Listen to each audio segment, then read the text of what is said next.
Eu vou compartilhar aqui em rápidas palavras, tem um pouquinho a ver com a mensagem do pastor Henrique. Ontem a gente na cela aqui conversando sobre várias situações, minha mãe compartilhou de forma rápida o testemunho de como, na realidade, Deus transformou nossa família, que eu até falei um pouquinho no início, e como essa cela, no caso daqui de casa, nasceu, que vai para 14 anos esse ano, e ela compartilhando as situações que não foram nada fáceis. Nós já passamos muitas coisas aqui, não só a cela, a nossa família também. Como eu já compartilhei aqui, que no caso não era para termos família, meus pais iam brigando direto, minha mãe era uma pessoa muito amarga, meu pai ficou desempregado há 4 anos, minha irmã tinha problema de urina e problema de visão, Deus curou os dois. Eu tinha problema que eu caía direto, porque eu comecei a andar acho que com 3 anos de idade, eu tive que fazer vários tratamentos para poder andar, porque eu tinha medo de andar, não tinha segurança. Quando eu comecei a aprender a andar, eu tombava direto, até os meus 14 anos eu praticamente era andar numa queda. Então, que até hoje eu tenho um problema de equilíbrio. Eu, às vezes, dependendo da maneira que eu fico, às vezes eu parece que eu vou cair. Então, a maneira que eu fico em pé, eu não posso ficar em pé de pé reto, eu tenho que dobrar um pouquinho. E tantas outras coisas aí que ocorreram na nossa família. Mas aí Deus foi transformando, Deus levantou pessoas para estar cuidando de nós. Mas aí de repente depois as provas se inverteram, que quando você está caminhando com Jesus e você trabalhar com vidas, você cuidar de vidas, você tem um preço que você paga, mas você também tem lutas que você passa constantemente. E ela compartilhando sobre decepções que nós tivemos durante esse tempo de célula. Aí Deus me fez lembrar desse texto. Eu vou compartilhar 2 textos hoje. Não vai entrar em 2 temas que eu vou, mas o principal que eu vou usar aqui em Deuteronômio 8. Eu não vou ler o texto porque ele é muito grande. Mas o tema aqui que ele relata é sobre nós termos em memória os benefícios do Senhor. O que foi falado no domingo foi sobre não desistir, sobre ter estratégias. E sempre existem momentos na nossa vida em que nós temos a tendência a desanimar. Às vezes é uma prova pequena, uma prova que é tão simples de resolver. Ontem o irmão Friciano estava aqui em casa. Ele é um dos responsáveis por nossa família estar aqui hoje, porque ele, vamos dizer assim, foi o nosso discipulador. Quando me refiro a discipulador, não é a função do Wally da Joyce. Tem 2 modos de discipulador nessa questão, e discipulador aquele que te acompanha, que vai te ensinando. Tem 2 tipos de discipulador. Eu, no caso, na sua vida, vamos dizer assim, fiz uma dessas funções e faço até hoje, que é o de acompanhar, de ensinar. Mas tem outra função de discipulador, que é a que o Alan faz. Entra no mesmo sentido, mas no caso dele é mais de um cuidado, de supervisionar. E o Cristiano colocou um testemunho ontem de uma irmã. Na verdade, era uma pastora falando de uma outra irmã que ela estava desistindo de Jesus. Eu vou primeiro contar o testemunho e depois eu vou te dizer do porquê que ela queria desistir. Ela orou a Deus, tal, muito chateada, e ela foi para um monte, ia para um monte no Rio de Janeiro, e tinha um hospital do lado. E quando ela foi para esse monte, ela passando em frente ao hospital, não sei se foi um irmão chegou para a irmã. Ora pro fulano de tal, que está internado, não lembro qual era a enfermidade que ela tinha.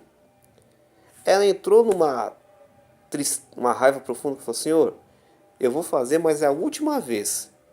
Mas eu te peço que o Senhor fale comigo. Essa foi a oração dela. Ela, enganada, em vez de entrar na CTI, que era onde ela foi mandada, ela entrou na UTI.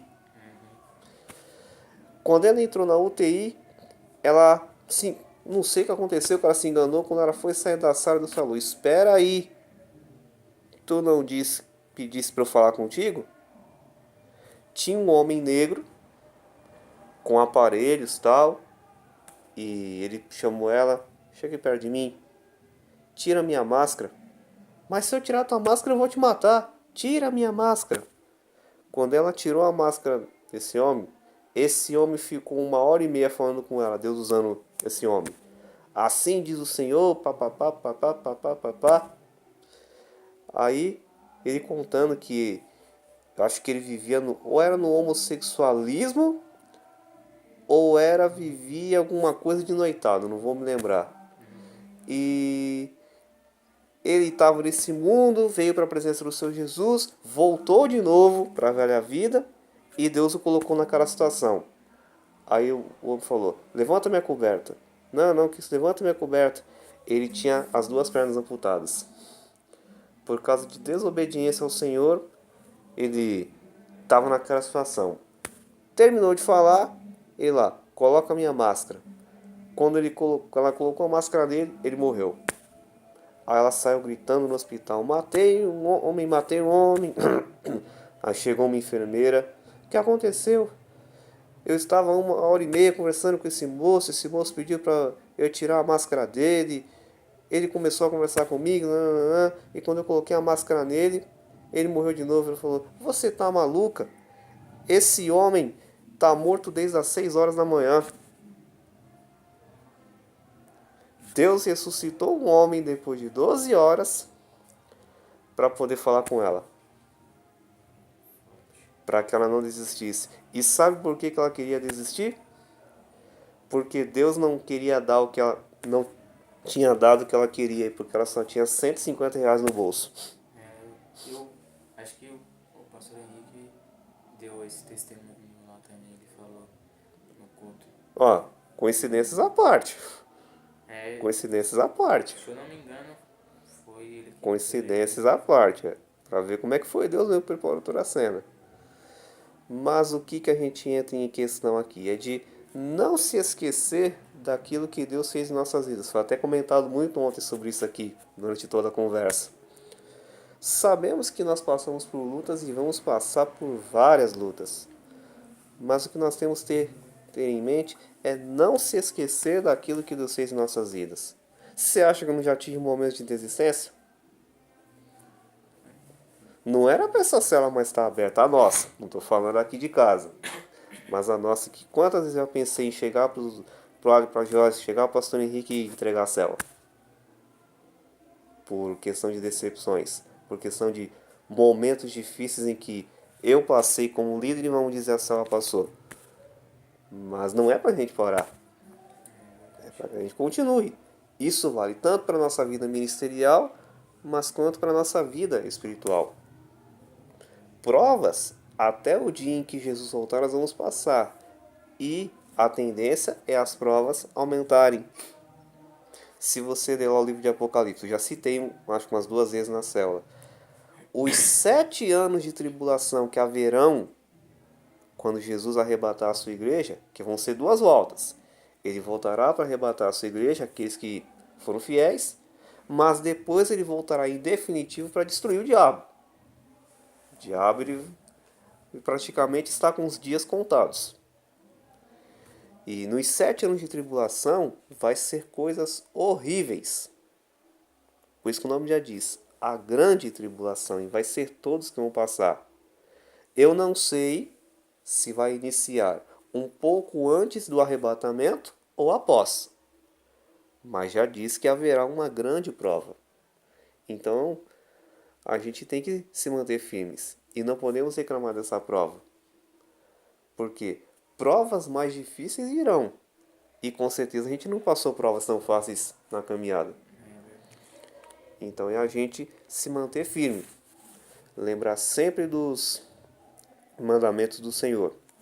E uma outra coisinha também, esse já é em Marcos 10, que isso foi compartilhado ontem. Marcos 10, 43, 44. Eu estava com a Bíblia aberta em Lucas ontem. Aí quase que eu estava em cima. Que foi até o que o Friciano deixou ontem, que fala um pouquinho sobre servir. É o seguinte: mas entre vós não será assim. Antes, qualquer que entre vós quiser ser grande, será vosso serviçal. E qualquer que dentre vós quiser ser o primeiro, seja servo de todos. Uma das maneiras também de nós, 2 coisas na realidade, nós não podemos deixar de ter em memória os benefícios do Senhor, mas nós não podemos deixar de servir. Por quê? Onde é que é o momento que mais a gente tem que mostrar a Deus realmente a nossa fidelidade em servir? Nos momentos de luta. Servir em que sentido? Na sua comunhão com Deus, na sua busca, se você tem algum ministério, alguma obra, na obra que você faz. Porque você servir quando está tudo bem, dinheiro na conta, o carro que você sonhou, muito bem casado, a família tudo bem, uma faculdade feita, por que não? Conhecer alguns lugares do mundo que você tanto sonha, ter amigos em tudo que é canto, onde você passa bem recebido, é mole. E quando você não tem nada disso, quando você está passando uma luta em que você vai encontrar alguém para te ajudar, humanamente falando, e não tem. É nesse momento em que você tem que servir. Tem uma música da cantora Flor de Lis, há muitos anos atrás ela já veio na nossa igreja. Nesse tempo acho que ela não era muito conhecida, agora ela já está com um ministério mais conhecido. Ela tem um louvor que fala: questiona ou adora? Depois eu vou mandar ele para você no WhatsApp. Que é um louvor que fala sobre isso.